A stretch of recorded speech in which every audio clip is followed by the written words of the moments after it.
व्यक्तित्व और कृतित्व से प्रभावित होकर आज बड़ी संख्या में भिन्न भिन्न दलों से लोग समाजवादी पार्टी की सदस्यता ग्रहण कर रहे हैं। उन साथियों को मैं हृदय की गहराई से बधाई देता हूं और ये भरोसा दिलाता हूं कि ये जो कार्यक्रम चल रहा है वो अपने आप में सिद्ध कर रहा है कि 2022 में श्री अखिलेश यादव जी के नेतृत्व में समाजवादी पार्टी की प्रेजेंट बहुमत की सरकार बनेगी। अब जो साथी भिन्न भिन्न दलों से समाजवादी पार्टी की सदस्यता ग्रहण कर रहे हैं, क्रमवार उन साथियों का मैं नाम ले रहा हूं। सबसे पहले श्री त्रयंबक पाठक जी बस्ती के रहने वाले हैं, भारतीय जनता पार्टी छोड़कर सपा में शामिल हो रहे हैं। श्री प्रवीण पाठक जी भाजपा से सपा में शामिल हो रहे हैं। श्री महेश सिंह पूर्व ब्लॉक प्रमुख भाजपा छोड़कर समाजवादी पार्टी में शामिल हो रहे हैं। श्रीमती विनीता सरोज जी राष्ट्रीय उपाध्यक्ष महिला सभा लोक जनशक्ति पार्टी आज लोजपा छोड़कर समाजवादी पार्टी की सदस्यता ग्रहण कर रही हैं। श्री कृष्णचंद्र सरोज जी अवकाश प्राप्त आईएएस अफसर हैं। अब वो आईएएस के बाद समाजवादी पार्टी में सेवा देने का मन बना चुके हैं। श्री रामकरण चौरसिया जी भारतीय जनता पार्टी छोड़कर समाजवादी पार्टी में आ रहे हैं, मैं उनका स्वागत करता हूं। श्री शिव शंकर पूर्व प्रमुख जनपद बस्ती ये भाजपा छोड़कर समाजवादी पार्टी की सदस्यता ग्रहण कर रहे हैं। श्री अरविंद सिंह भारतीय जनता पार्टी से सपा में आ रहे हैं। श्री राजकुमार निषाद जी निषाद पार्टी गोरखपुर से ये फरंदा से विधानसभा का चुनाव भी लड़ चुके हैं। ये ये निषाद पार्टी छोड़कर समाजवादी पार्टी की सदस्यता ग्रहण कर रहे हैं। श्री हंसराज कोल जी राष्ट्रीय अध्यक्ष आदिम समाज पार्टी का समाजवादी पार्टी को समर्थन है, मैं उनका स्वागत करता हूं। श्री राम सुफल जी लोकतांत्रिक जनता दल से समाजवादी पार्टी की सदस्यता ग्रहण कर रहे हैं। साथियों, बहुत खुशी की बात है कि माननीय राष्ट्रीय अध्यक्ष जी के साथ आज श्री राम अचल राजभर जी और श्री राम लाल जी वर्मा जी आए हैं, मैं उनका स्वागत करता हूं। और अब मैं श्री लाल जी वर्मा जी से आग्रह करता हूं कि वे अपनी बात रखें। श्री लाल जी वर्मा जी।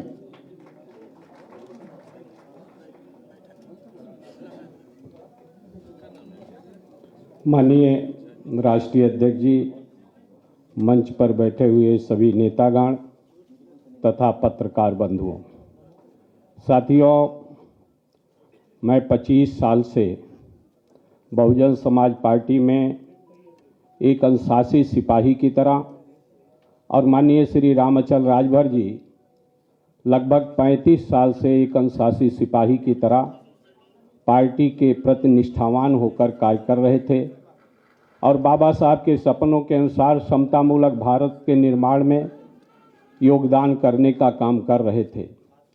3 जून को बहुजन समाज पार्टी की राष्ट्रीय अध्यक्ष आदरणीय बहन कुमारी मायावती जी ने हम दोनों लोगों को पार्टी से बाहर का रास्ता दिखाया। मैं उस समय कोरोना की बीमारी से ग्रसित था, पूरी तरह से ठीक भी नहीं हो पाया था। ऐसी स्थिति में पार्टी से निकालने का काम किया गया।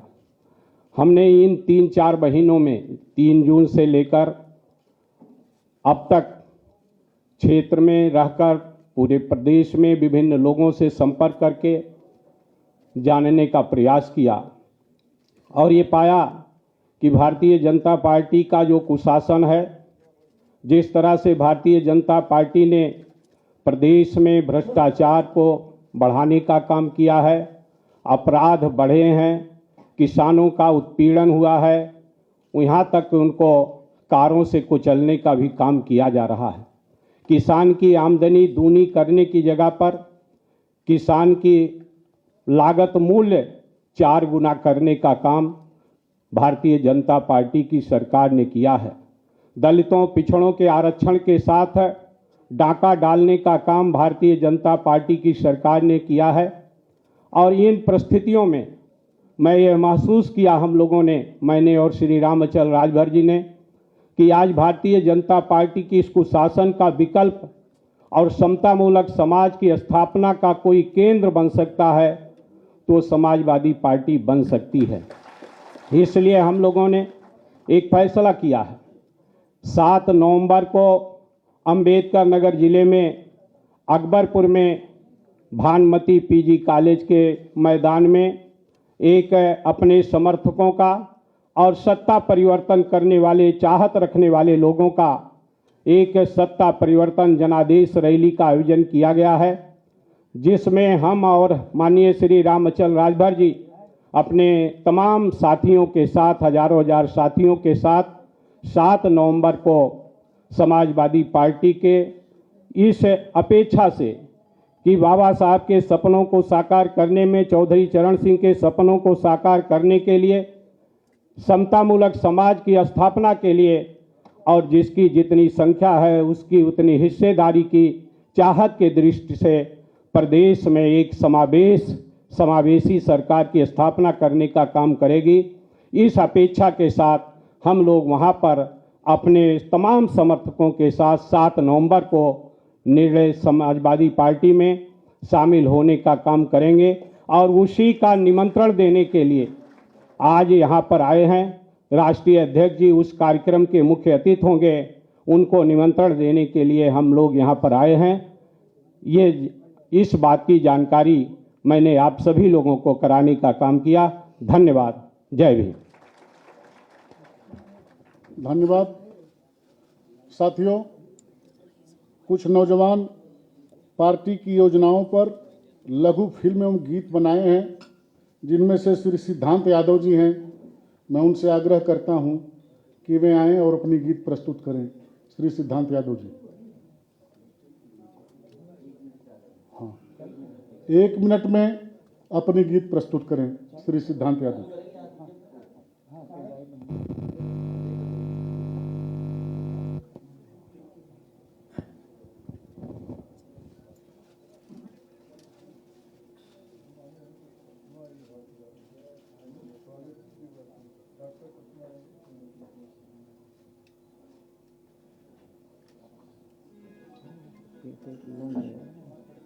ये दूसरा था ये।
हमारे दूसरे साथी पार्टी की नीतियों और कार्यक्रमों पर आधारित गीत बनाए हैं। उनमें श्री आनंद अग्रवाल जी एवं श्री राधे श्यामपाल जी। वे जहां भी हों आएँ और अपनी गीत प्रस्तुत करें। श्री आनंद अग्रवाल जी, श्री राधे श्यामपाल जी।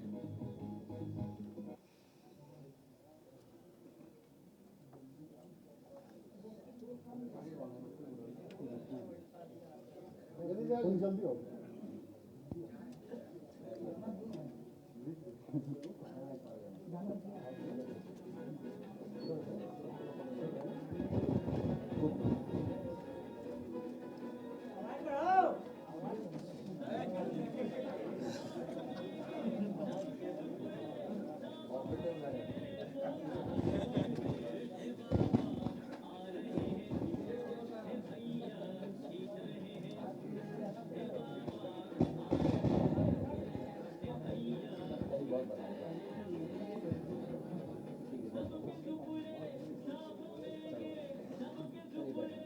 साथियों, माननीय राष्ट्रीय अध्यक्ष जी को इस अनुरोध के साथ कि अब हवाएं ही करेंगी रोशनी का फैसला, अब हवाएं ही करेंगी रोशनी का फैसला, जिस दिए में जान होगा वह दिया रह जाएगा।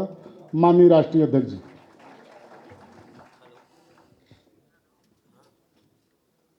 हमारे साथ मंच पर समाजवादी पार्टी के सभी सम्मानित नेतागण,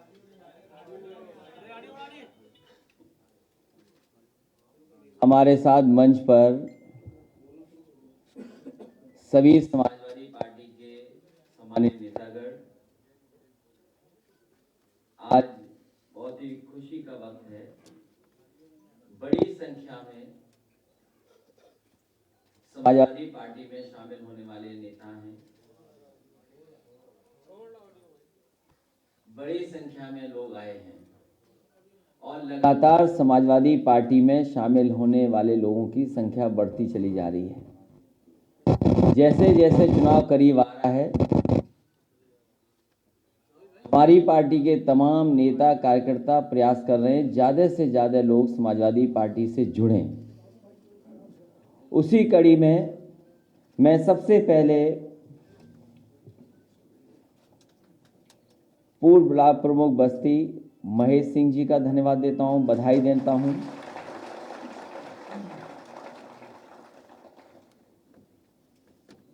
रामकरण चौरसिया जो भारतीय जनता पार्टी से छोड़ कर के आए हैं, मैं उनको बधाई देता हूं। शिव शंकर सिंह जी, उनको मैं बधाई देता हूं। अरविंद सिंह जी पार्टी में शामिल हो रहे, बधाई देता हूं। राजकुमार निषाद, उनको बधाई देता हूं। हंसराज कोल जो राष्ट्रीय अध्यक्ष हैं, उन्होंने समाजवादी पार्टी का समर्थन किया है, साथ ही साथ अपने समाज की लड़ाई लड़ रहे हैं। हम उन्हें भरोसा दिलाते हैं कि समाजवादी पार्टी आने वाले समय में उनके सम्मान, उनके हक और उनके मुद्दों का पूरा ध्यान रख करके उन्हें सम्मान देने का काम करेगी। राम सफल लोकतंत्र जनता दल के हैं, मैं उनको भी बहुत बहुत बधाई देता हूं। भाजपा से जोड़ने वाले त्र्यंबन पाठक जी को बहुत बहुत बधाई देता हूं, स्वागत करता हूं। जैसा कि आपके सामने भी बहुत ही वरिष्ठ नेता बहुजन समाज पार्टी में रहे, मंत्री रहे और लगातार जनता के बीच में सेवा करते रहे। लगातार वो सदन में गरीबों की, पिछड़ों की और जिन्हें आज़ादी के बाद अभी भी हक और सम्मान नहीं मिल पाया, उनकी लड़ाई लड़ने वाले लालजी वर्मा जी और राम अचल राजभर जी, इनका सहयोग और समर्थन मिला है। और 7 तारीख को अंबेडकर नगर में अपनी जनता के बीच में समाजवादी पार्टी में शामिल हो रहे हैं, इसलिए मैं इन सब नेताओं का बहुत बहुत धन्यवाद और बहुत बहुत स्वागत करता हूं। लगातार समाजवादी पार्टी का प्रयास होगा कि जनता के बीच में जाएं और समाजवादी पार्टी से और विचारधारा से जो जुड़ना चाहता है उसे लगातार जोड़ते रहें।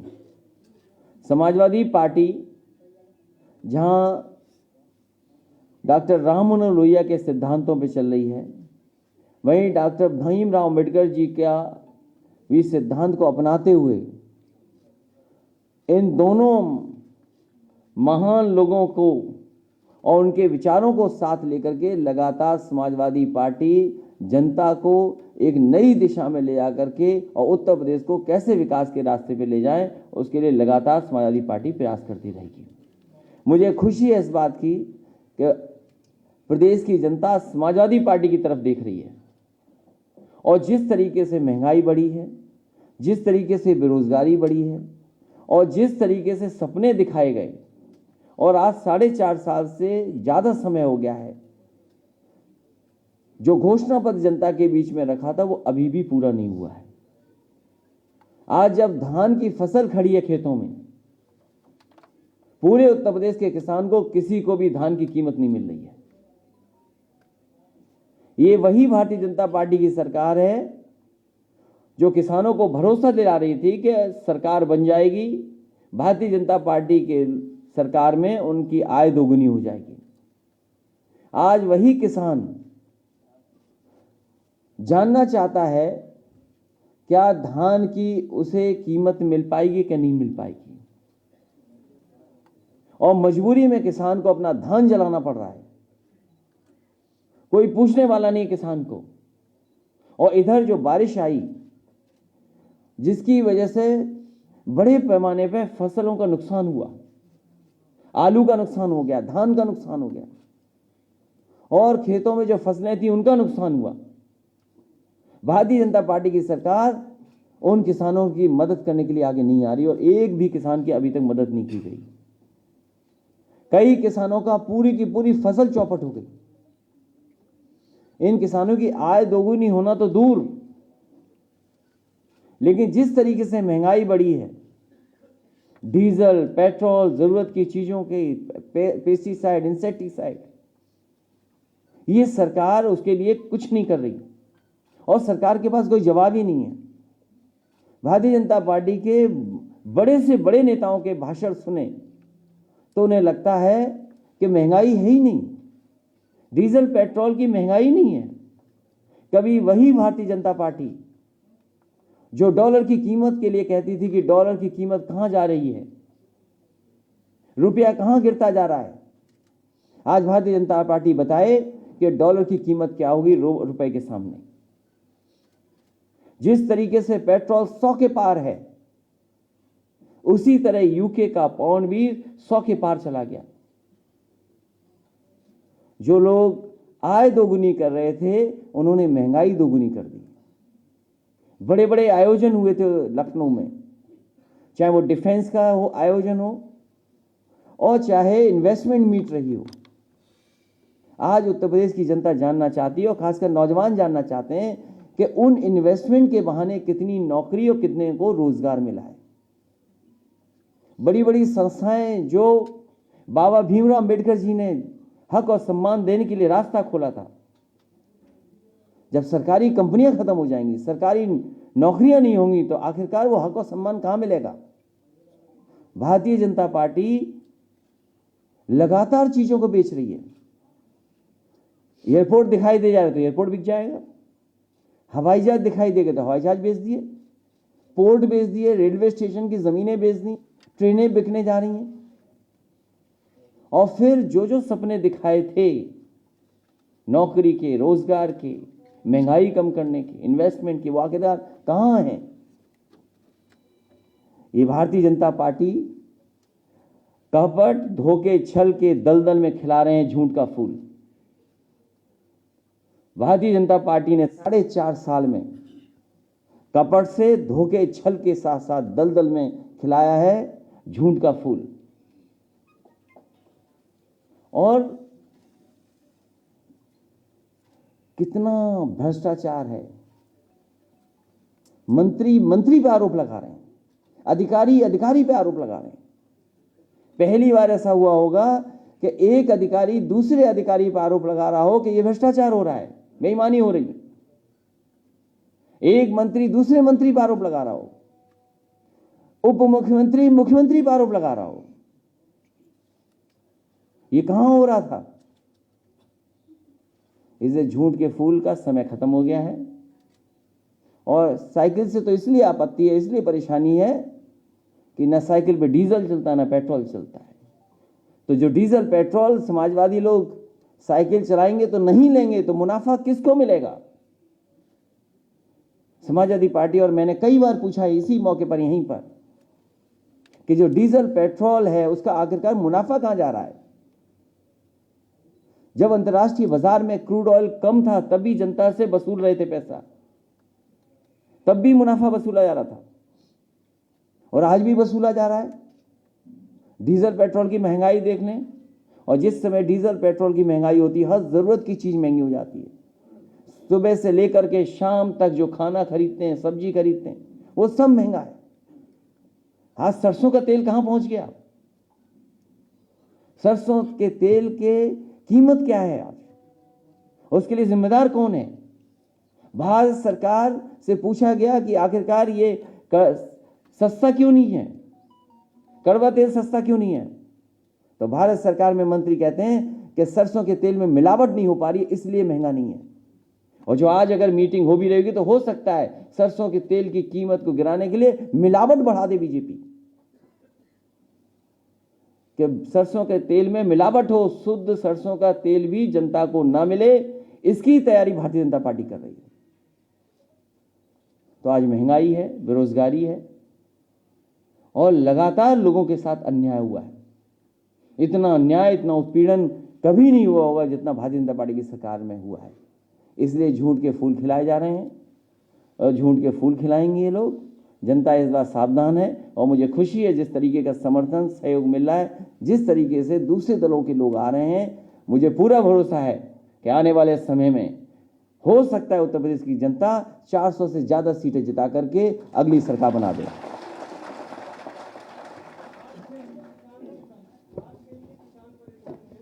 खाद को लेकर के ललितपुर में दुखद घटना हुई कि जहां किसान लाइन में लगा रहा, उसकी जान चली गई।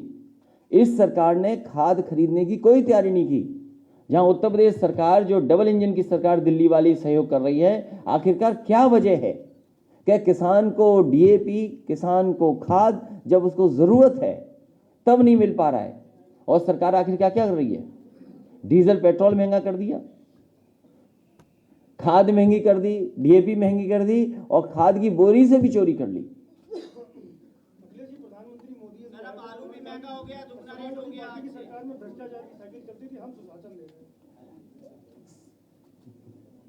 समाजवादी साइकिल को न पेट्रोल न डीजल की जरूरत है, न डीजल और पेट्रोल की जरूरत है। आखिरकार भारत सरकार ये बताए कि जो डीजल और पेट्रोल से मुनाफा कमाया जा रहा है, ये मुनाफा किसकी जेब में जा रहा है? क्योंकि साइकिल से आपत्ति यह है कि साइकिल जब चलेगी तो ना पेट्रोल ना डीजल, और जब पेट्रोल डीजल साइकिल नहीं खरीदेगी, नहीं पड़ेगा, तो मुनाफा नहीं मिलेगा उन्हें। और भ्रष्टाचार तो सोचिए, उप मुख्यमंत्री ने क्या मुख्यमंत्री के लिए चिट्ठी नहीं लिखी? क्या भ्रष्टाचार हुआ? क्या आईपीएस ने आईपीएस के लिए नहीं लिखा कि ट्रांसफर पोस्टिंग में पैसा लिया गया, उसकी जांच चल रही है? उप मुख्यमंत्री की लिखी हुई चिट्ठी, क्योंकि पिछड़े मुख्यमंत्री ने चिट्ठी लिखी थी, उसकी हो सकता है वो चिट्ठी कूड़ेदान में फेंक दी गई हो, क्योंकि पिछड़े जाति के उप मुख्यमंत्री ने कुछ जानकारी दी थी, कुछ जानकारी लेना चाहिए थी, आखिरकार उसकी जानकारी कहां है?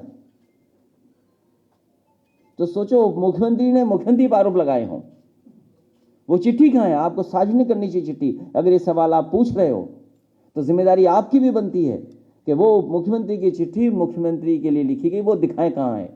और वो आईपीएस के ट्रांसफर को लेकर के जो भ्रष्टाचार हुआ था, उसकी जो जांच चल रही थी, उसकी रिपोर्ट कहां है?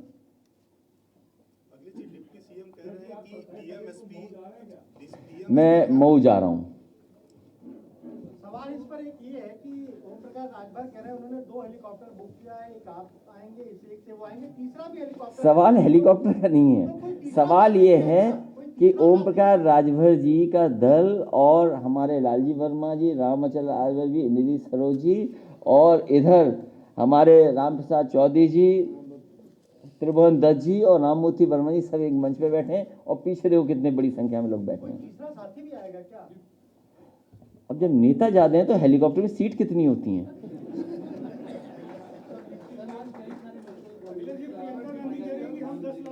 देखिए, सबसे बड़ा आप ये सब बहुत महत्वपूर्ण सवाल है कि आज मेडिकल कॉलेज उद्घाटन हो रहे हैं। जिस समय जनता को दवाई की जरूरत थी, जिस समय उत्तर प्रदेश की गरीब जनता को इलाज की जरूरत थी, जिस समय उत्तर प्रदेश की जनता को ऑक्सीजन की जरूरत थी, उस समय उत्तर प्रदेश की सरकार कहां थी? उत्तर प्रदेश के गरीबों को, उत्तर प्रदेश की जनता को भारतीय जनता पार्टी ने अनाथ छोड़ दिया। और जो पहले से चल रहे मेडिकल कॉलेज, सहारनपुर का मेडिकल कॉलेज, क्या उसको पर्याप्त बजट मिल रहा है? बदायूं मेडिकल कॉलेज, क्या उसको पर्याप्त बजट मिल रहा है? यही केजीएमयू जो प्रेस्टिजियस इंस्टीट्यूशन है, क्या उसको पर्याप्त बजट मिल रहा है? आगरा मेडिकल कॉलेज जो सबसे पुराना मेडिकल कॉलेज है, क्या उसको पर्याप्त बजट मिल रहा है? क्या कानपुर के मेडिकल कॉलेज को पर्याप्त बजट मिल रहा है? सैफई के मेडिकल कॉलेज को न दें आप, लेकिन और मेडिकल कॉलेजों का बजट क्यों रोक दिया आपने? वहीं जौनपुर का मेडिकल कॉलेज जो समाजवादी सरकार में बनना शुरू हुआ था, आखिरकार क्यों पूरा बजट नहीं मिला? समाजवादी सरकार में शाहजहांपुर का मेडिकल कॉलेज बन रहा था, उसको बजट क्यों नहीं मिला? फिरोजाबाद का मेडिकल कॉलेज समाजवादी सरकार में बन रहा था, उसको बजट पूरा क्यों नहीं मिला? झांसी में अलग से 500 बेड हॉस्पिटल बनकर के तैयार हुआ है, झांसी मेडिकल कॉलेज को बजट क्यों नहीं मिल रहा? बांदा के मेडिकल कॉलेज जिसको बनाने का काम किया उसको क्यों नहीं मिल रहा पूरा? आजमगढ़ में जो अदर और फैसिलिटीज प्रोवाइड होनी थी, और मुझे याद है जिस समय कोविड आया और जिस समय ऑक्सीजन की जरूरत पड़ी, क्या उत्तर प्रदेश की सरकार ने, क्या भारत के देश की सरकार ने आजमगढ़ के मेडिकल कॉलेज को ऑक्सीजन प्लांट दिया था क्या? उसको अगर कहीं ऑक्सीजन प्लांट मिला था तो हमारी खुद की निधि से हमें खुद वहां पर ऑक्सीजन प्लांट देना पड़ा। तो जो मेडिकल कॉलेजेस हैं पहले से जो चल रहे हैं, पहले से जो बनकर के तैयार हुए हैं, क्या उसका बजट कहां है?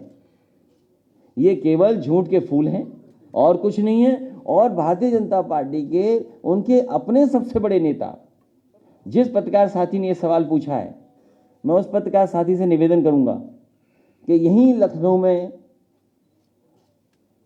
सबसे बड़े नेता भारतीय जनता पार्टी के, जो देश के प्रधानमंत्री रहे, उनके नाम पर मेडिकल यूनिवर्सिटी बनना शुरू हुई थी, उसका शिलान्यास हुआ था। वो सोचिए कहां चल रही है यूनिवर्सिटी। वो डॉक्टर राम मनोहर लोहिया इंस्टीट्यूट के 9th फ्लोर पे यूनिवर्सिटी चल रही है। मैं चाहूंगा कि आप अपना कैमरा लेकर के जरूर वहां जाएं। जब ये मेडिकल कॉलेज का उद्घाटन दिखा रहे हैं आप, तो ये भी दिखाइए कि एक शिलान्यास प्रधानमंत्री जी ने किया था, मेडिकल यूनिवर्सिटी जो आज भी डॉक्टर राम मनोहर लोहिया के 9th फ्लोर पे चल रही है, और उसी डॉक्टर राम मनोहर लोहिया जिसमें 9th फ्लोर पे यूनिवर्सिटी चल रही है, उसका भी बजट खा लिया इन्होंने। क्या आप ये सवाल पूछोगे कि डॉक्टर राम मनोहर लोहिया यूनिवर्सिटी जो समाजवादी सरकार में चल रही 9th फ्लोर में, उसका बजट क्या हुआ? और डॉक्टर राम मनोहर लोहिया जी के नाम पर जो इंस्टीट्यूशन चल रही है, उसके बजट का क्या हुआ? उसका कोई जवाब है सरकार के पास? ये झूठ के फूल हैं। चुनाव करीब आ गया है, जनता इन्हें हटाने जा रही है, इसलिए जगह जगह जाकर के मेडिकल कॉलेजों का उद्घाटन हो रहा है। ये जौनपुर के नेता बैठे हमारे, बताइए, जौनपुर का one of the best medical college था, जिसका इंफ्रास्ट्रक्चर बहुत अच्छा था। और आप बताइए कि जो कैंसर इंस्टीट्यूट बना है लखनऊ में, जो कैंसर इंस्टीट्यूट बना, 4.5 साल इंतजार किया जिसने, और इसलिए नहीं शुरू किया गया क्योंकि ये समाजवादी सरकार ने बनाया है। सवाल समाजवादी सरकार के इंस्टीट्यूशन का नहीं है, सवाल ये है कि 4.5 साल इस भारतीय जनता पार्टी की सरकार ने गरीबों को कैंसर का इलाज नहीं दिया, उन्हें बेचारों को भटकना पड़ा दूसरे शहरों में जाकर के। प्रदेश के स्वास्थ्य मंत्री काशी के हैं और वहां पर एक भी महिला डॉक्टर नहीं है, जिसको लेकर वहां के लोगों ने तमाम। सवाल एक अस्पताल, एक महिला डॉक्टर का नहीं है, सवाल है उत्तर प्रदेश के हेल्थ इंफ्रास्ट्रक्चर का। पूरा हेल्थ इंफ्रास्ट्रक्चर कोलैप्स हो गया। जिस तरीके से शिक्षा का पूरी व्यवस्था कोलैप्स हो गई। क्या पढ़ाई हो रही है उत्तर प्रदेश में? बताइए हमें, क्या पढ़ाई हो पा रही है? अब मुख्यमंत्री जी कह रहे हैं हम टैबलेट देंगे। 4.5 साल कौन सी टैबलेट देते रहे आप? कौन सा कैप्सूल दिया आपने जो अब टैबलेट दे दोगे आप?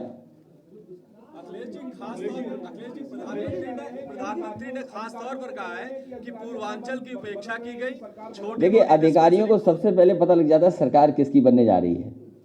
और हम तो बीजेपी से कहेंगे कि वो जो नया सॉफ्टवेयर डाला था, हमारे मोबाइल में भी डाल के देख लो कि कितने अधिकारी अब संपर्क में आ गए हैं। एक वो है ना सॉफ्टवेयर, पूर्वांचल के बारे में उन्होंने कहा कि पूर्वांचल की उपेक्षा पिछली सरकारों ने की, छोटी मोटी डिस्पेंसरी खोल के। झूठ के फूल यही कह सकते हैं, झूठ के फूल यही कह सकते हैं कि पूर्वांचल का हम लोगों ने अनदेखी की। बलिया को बिहार से जोड़ने वाला सबसे बड़ा पुल समाजवादी सरकार ने दिया। वहां पर पूर्व प्रधानमंत्री चंद्रशेखर जी, उनके नाम से यूनिवर्सिटी दी, उसका बजट भारतीय जनता पार्टी ने रोक लिया। बलिया तक अभी तक एक्सप्रेसवे नहीं बन पाया।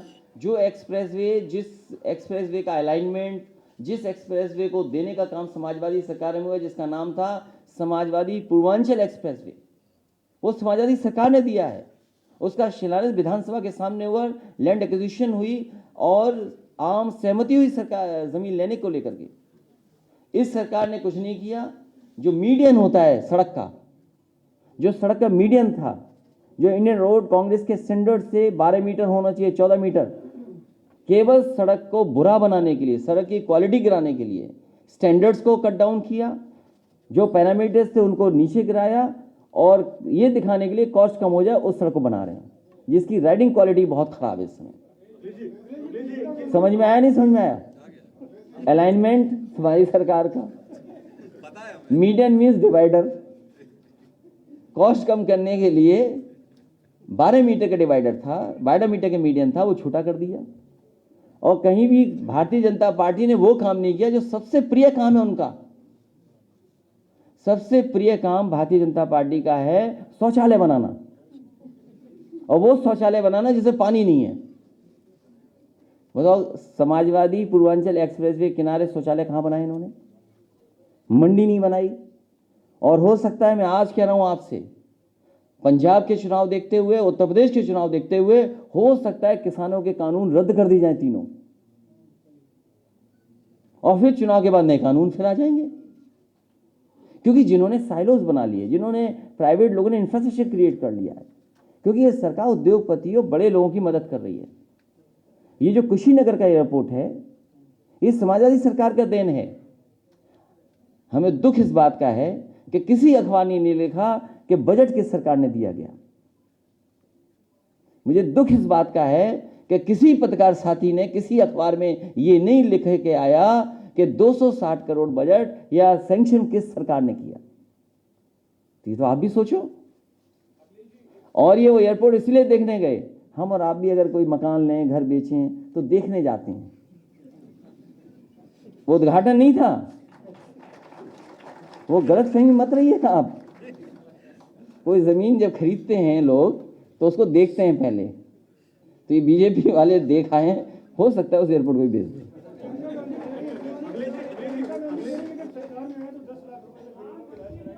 देखिए, समाजवादी पार्टी का सीधा निशाना है भारतीय जनता पार्टी को हटाना। समाजवादी पार्टी भारतीय जनता पार्टी को हटाने जा रही है। पेट्रोल डीजल पर पिछले कुछ सालों में केंद्र सरकार को 23 लाख करोड़ रुपए का प्रॉफिट हुआ है। अभी पिछले महीने जीएसटी काउंसिल की मीटिंग थी, खुद वित्त मंत्री यहाँ पर लखनऊ में रही, जो अधिकारियों से मीटिंग की। खबर यह है कि ये यूपी से ट्रायल रन के तौर पर उसको जीएसटी में लाने की शुरुआत करने के प्लान है। आपका क्या कहना है? मुझे नहीं पता क्या जानकारी है आपको, लेकिन अगर साइकिल चलाओगे तो डीजल पेट्रोल नहीं जरूरत पड़ेगी, तो मुनाफा किसका गया? अगर आम जनता साइकिल चलाने लगे तो किसका मुनाफा चला गया? सरकार को मुनाफा ही नहीं मिलेगा तो सरकार बड़े लोगों को कैसे पैसे दे पाएगी? और जहां तक सवाल जीएसटी का है, ये जानते हैं कि अगली सरकार इनकी बनने वाली नहीं है, इसीलिए गन्ने की कीमत क्या रखी? गन्ने की जो कीमत बढ़ाई सरकार ने, क्या बढ़ाई? क्यों बढ़ाया? क्योंकि वो जानते हैं गन्ने का तो देना ही नहीं, भुगतान ही नहीं करना है। जब आज नहीं दे पाई जो सरकार, आज भी किसानों का 4000 करोड़ से ज्यादा बकाया है, तो इनके पास कोई प्लानिंग नहीं है, और ये जानते हैं कि इन्हें नहीं देना है, अगली सरकार को देना है। समझ गए आप बात? इसीलिए जनता को धोखा देने के लिए जीएसटी में ना, लेकिन ये सरकार वसूल लेगी पैसा।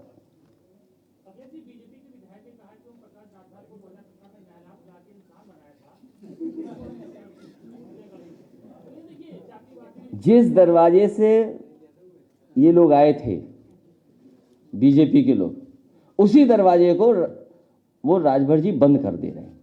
ये परेशानी है उनको। बात समझ गए? जिस दरवाजे से भारतीय जनता पार्टी घुसी थी, उसी दरवाजे को ओम प्रकाश राजभर जी बंद किए दे रहे हैं, और बाकी बंद ये लोग कर देंगे, चटकनी लगा देंगे। ये तकलीफ है उनको।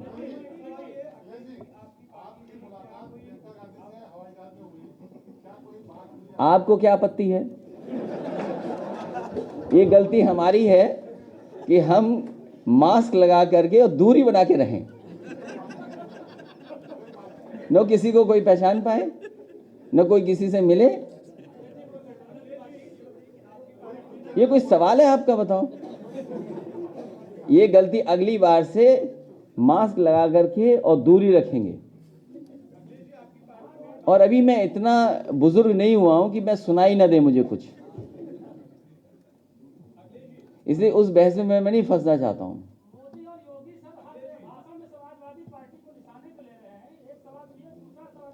क्योंकि समाजवादी पार्टी की साइकिल में 2 पहिए हैं, एक एक करके दोनों को हटा दिया जाएगा। अखिलेश जी, आपकी पार्टी में बाबा साहेब आम्बेडकर जी के नाम पे कोई क्या बनी है तो उसको लेकर के आप काम क्या? ये सवाल पूछना ही हमारे उद्देश्य को पूरा कर रहा है। हमारी समाजवादी पार्टी की जिस तरीके से लोहिया वाहिनी हमारी है, बाबा साहब भीमराव अम्बेडकर जी के नाम पर भी एक प्रकोष्ठ का गठन हुआ है, और जिसमें कि जिस तरीके से समाजवादी पार्टी की हमेशा लड़ाई रही, संघर्ष रहा कि सभी वर्गों को जोड़ें और समता मूलक समाज का निर्माण हो, इक्वलिटी आए, प्रॉस्पेरिटी आए, डेस्परेट भेदभाव खत्म हो। इसलिए कोशिश है कि हर समाज के लोगों को जोड़ें, इसलिए एक वाहिनी भी बनाई गई है। धान के किसान अखिलेश जी पंजाब समेत दूसरे राज्यों में जाकर के माल बेचते हैं, ये नौबत क्यों आन पड़ी आपको?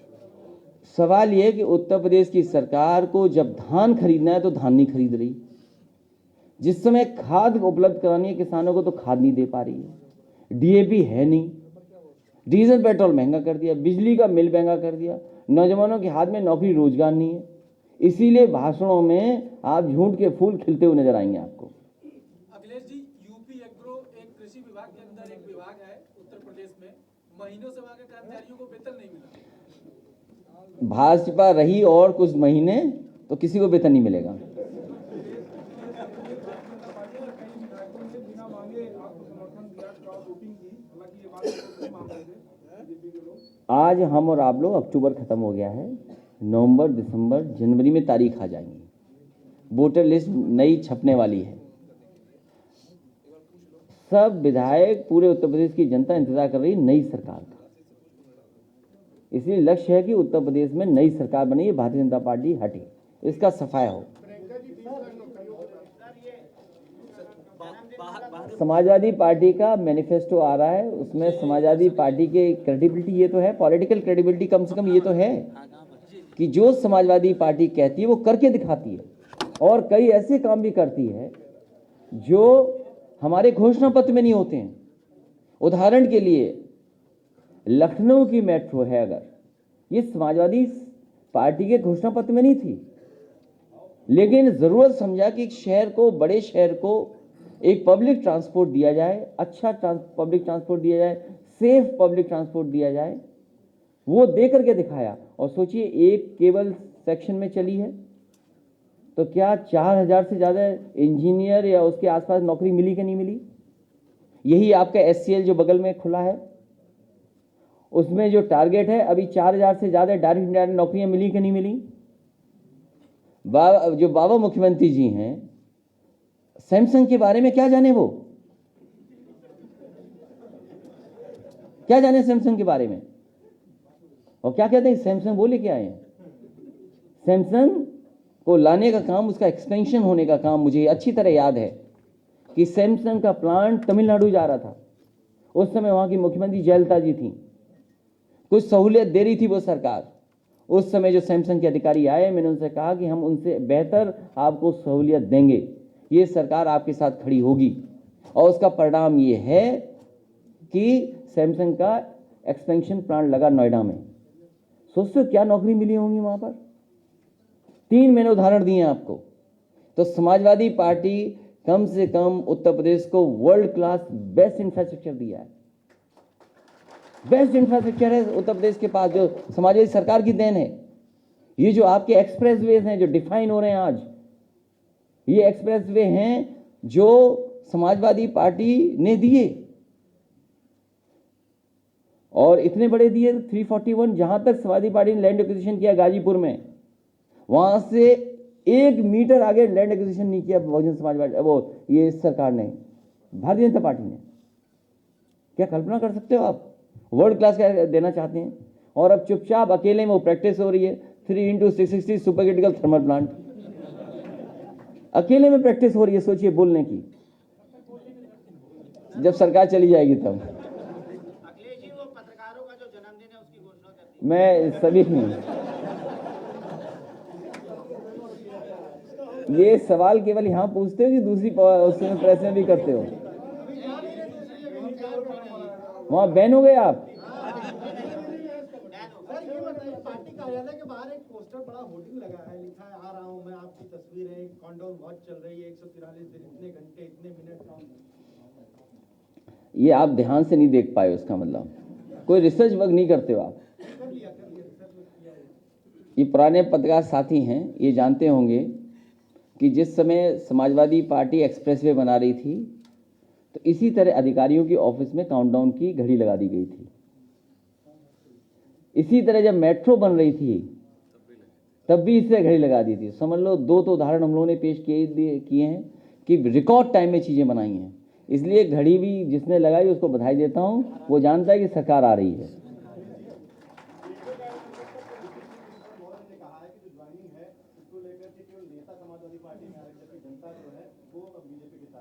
कौन बोल रहा है?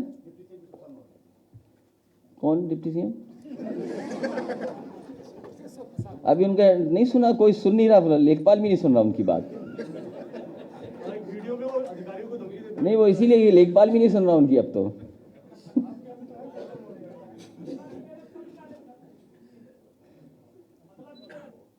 मैं आप सब पत्रकार साथियों का धन्यवाद देता हूं और एक बार फिर जो समाजवादी पार्टी में अलग दलों से शामिल होने आए हैं, मैं उन सबको समाजवादी पार्टी में शामिल होने के लिए बधाई देता हूं। उन सब का मैं स्वागत करता हूं और मुझे उम्मीद है कि आने वाले समय में जनता को लगातार जोड़ेंगे, जिससे बहुमत की सरकार और जिस तरीके से जनता की भावना है कि 400 से ज़्यादा सीटें भारतीय जनता पार्टी को हराएगी और जिताएगी, उस भावना के साथ काम करेंगे। मैं अपने दोनों पत्रकार साथी जिनका जन्मदिन है, अच्छा एक मिनट, हाँ माफ़ करिएगा, वहाँ से कुछ नारे बने हैं, वो नारे कहना चाहती हैं, इसलिए वो नारे कहें। उस नारे कहने से पहले दो साथी हैं जिनका जन्मदिन है, मैं दोनों पत्रकार साथियों को बहुत बहुत बधाई देता हूँ, शुभकामनाएं देता हूँ।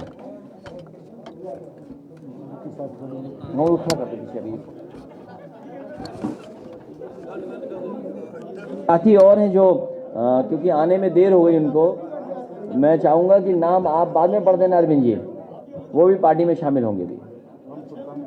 ठीक है, हाँ ठीक है।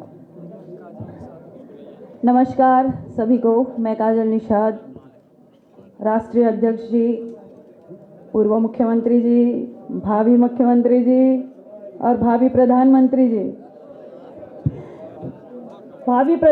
जी, बोलूंगी क्योंकि समाजवादी पार्टी से इश्क है जनता को, समाजवादी पार्टी की सरकार बनानी है जनता को, ये जुनून है मेरी तरह।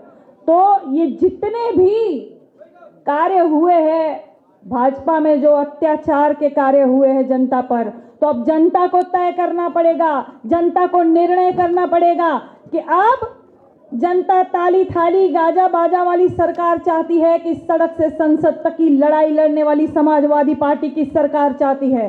तो ये आपको तय करना पड़ेगा, आपको निर्णय करना पड़ेगा कि आप विनाशकाले विपरीत बुद्धि वाली और महिलाओं का चीर खींचने वाले दुशासन और दुर्योधन की सरकार चाहते हैं कि महिलाओं की लाज रखने वाले भगवान श्री कृष्ण के वंशज यदुवंशी के सुपुत्र अखिलेश यादव जी की सरकार चाहते हैं।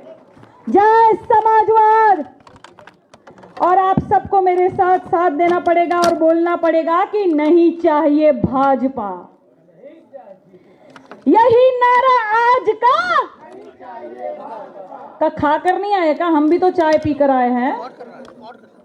यही नारा आज का, नोटबंदी की मार का, कोरोना के काल का, ताली थाली बाजा का, अत्याचारी राजा का, जुमलों की बौछार का, ऑक्सीजन की मार का, गंगा जी की लाशों का, बाबा जी के झांसों का, महंगा सब्जी दाल का, पेट्रोल डीजल आज का, महंगा गैस रसोई का, महिला अत्याचार का, अपराधी के राज का, दुशासन है आज का, दुर्योधन है आज का, सुनवाई नहीं आपका, अरे मेरा है ना आपका। नहीं चाहिए, नहीं चाहिए, नहीं चाहिए भाजपा। जय समाजवाद। ये इश्क जुनून दिखाइएगा, सिर्फ और सिर्फ साइकिल को याद रखिएगा। कोई भी प्रत्याशी हो ना, अपना मन मुटाव भूल कर सिर्फ माननीय अध्यक्ष जी का चेहरा याद रखिएगा, विकास याद रखिएगा, और हमें समाजवादी की सरकार बनानी है। पत्रकार महोदय, आपका भी बहुत बहुत धन्यवाद। मैं आपसे कहना चाहती हूं कि जितने समाजवादी के कार्य है दिखाना शुरू कीजिए, गांव में घर घर दिखाना शुरू कीजिए। 1090 की बात हो, 108 की बात हो, 102 की बात हो, यूपी 100 डायल की बात हो, जितने समाजवादी की योजनाएं हैं डोर टू डोर पहुंचाने का काम करिएगा। बहुत बहुत धन्यवाद। धन्यवाद। साथियों, आज बड़ी संख्या में बहुजन समाज पार्टी छोड़कर समाजवादी पार्टी की सदस्यता ग्रहण कर रहे हैं। उन साथियों के नाम में प्रमुख नाम आज़ाद सिंह पूर्व जिलाध्यक्ष सहारनपुर मंडल, श्री शकील कुरैशी पूर्व मंडल अध्यक्ष आगरा मंडल, श्री शकील ठेकेदार मंडल संयोजक आगरा मंडल, श्री वीरेंद्र सिंह जाटव पूर्व जिलाध्यक्ष मथुरा पूर्व मंडल कोऑर्डिनेटर आगरा, श्री अर्जुन सिंह पूर्व मंडल संयोजक आगरा मंडल,